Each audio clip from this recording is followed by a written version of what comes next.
Hi YouTube, this video is going to be on engage theory and when you should start a fight. So engagers hold a lot of responsibility to choose the right fights for their team to win the game. There's a lot to factor in before starting off a fight, and I hope by the end of this guide, you guys will be better equipped to pick good engagers. So let's get started. When you start a fight, you typically want some type of advantage. It's going to be more difficult to find these advantages from behind, but the more you pay attention to these concepts, the more opportunities you will be able to see in game. So concept number one is numbers.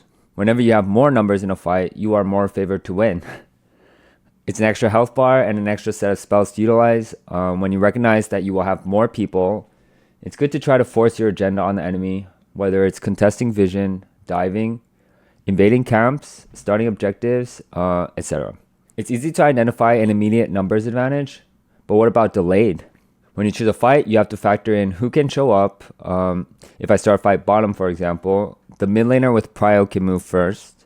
The jungler who's closer to bot side will rotate more quickly. And what about teleports? After 10 minutes, it's important to think about who can teleport into the fight when it does break out. The second thing to factor in is levels. Early in the game, levels advantage is extremely important, sometimes outweighing items difference.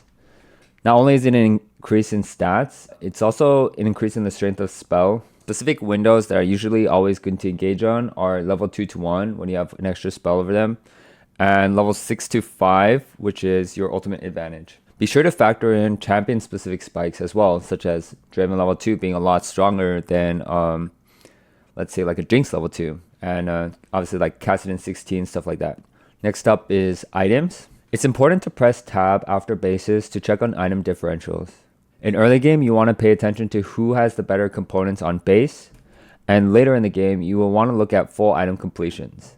If you're behind in the game, it's better to fight on item spikes such as 1 completed item to 1.5 items versus something like 1.5 to 2 completed items. This is because completed items give significantly more power than components.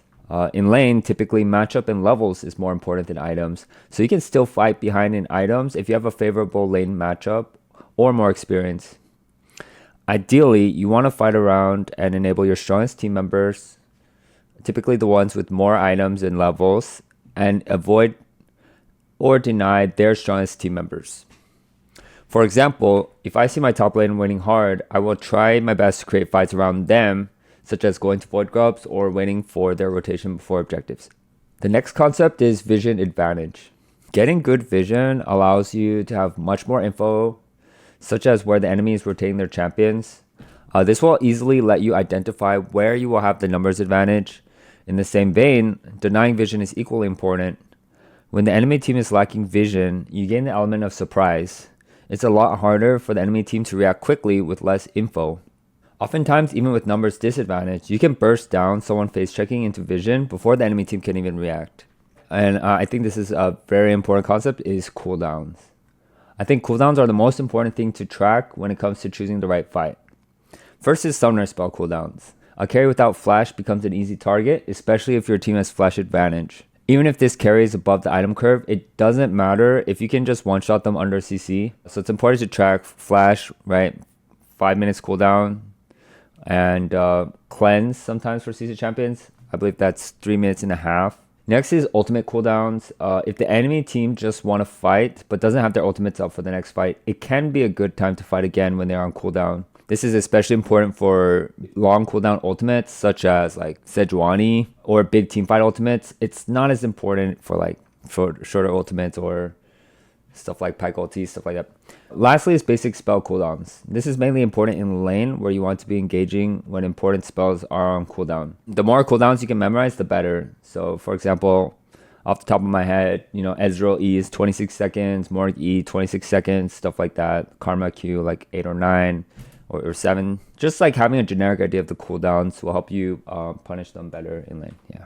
So last but not least is positioning. This is a little bit more of a tricky topic because it will vary depending on your comp.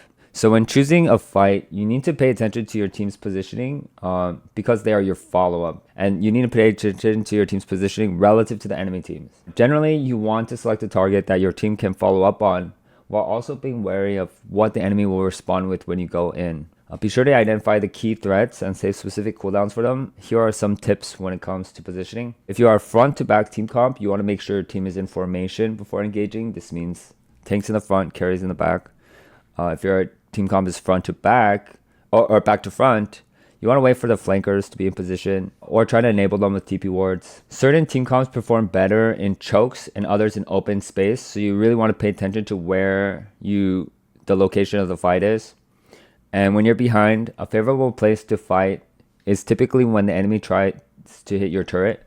This is because they can't chase into you without going through the turret, but you will have a lot of room to chase into them if the fight is going well. There are so many opportunities in the games to start good fights, and the more you can identify, the higher chances you will have to win. I hope this guide gives you a better idea of what to think about before you press that hook button or subscribe button. Alright, thank you for watching. Bye-bye.